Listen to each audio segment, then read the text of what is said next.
They fought for our freedom, risking their lives. And when they came home, Feel great. they turned to the VA, the one place they knew could help.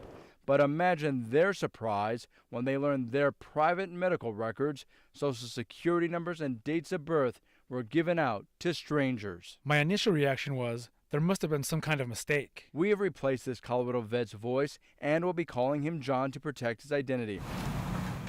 In March, he received his medical records on a CD, but when he began looking closer at the documents the VA sent him, he quickly realized he got more than he asked for. I made the mistake of clicking on these records and wondering, when was I diagnosed with colon cancer? Not only did John get his personal information on this CD, but the information of 3 other service members, one we tracked down living here in Great Falls, Montana. I went in to boot camp May 29, 1966. Terry Tech is a former Marine who served during the Vietnam War. Some of these guys that are in here that I know I was with that are dead from Vietnam. He's been a patient of the VA since returning home, undergoing several medical procedures. But we knew this before we even met Terry because his files were sent to John in Colorado. Terry, when I called you and told you about the 2,000 pages of medical records I had about you, surprised? No. Why? In a way, yes, but not, because it happened before. Come on, let's go. Tech says 2 years ago he requested his records, but the VA office in Cheyenne sent him someone else's medical history. The VA says it can't happen. They always say it can't happen, but it does happen. A Fox 31 Denver investigation finds this does happen often and at VA facilities across the country. The VA refers to these types of incidents as data breaches. There were more than 2,200 of them in the last 3 months of 2013.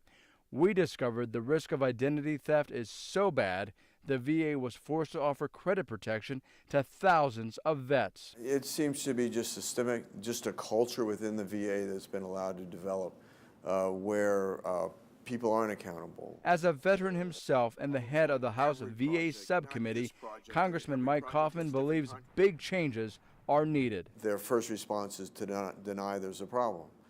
Second response is trying to cover it up. Third response is defend those responsible, where nobody's ever disciplined, nobody's ever fired. We take these violations of veteran privacy very seriously. Dan Warvey is a spokesperson for the VA in Colorado and Wyoming. He admits errors are made, including the way John's medical records were copied onto a CD. And since this particular veteran's file was so big, it required it to be burned to more than one disk. So we think what happened was, in the process of doing the second disk, that clerk inadvertently included those extra files on the disk. Warvey won't disclose if the person who made the mistake at the Cheyenne VA facility was fired or disciplined, but says appropriate action was taken and new security measures are in place to double-check records before they are sent out. There probably will be errors again, but we'll do our utmost to make sure we protect our veterans' privacies. Let's go, easy. But Terry Tech says his privacy was already violated. Do you think this is a fireable offense for the person who put all that information on a disk and shipped it out? Yeah.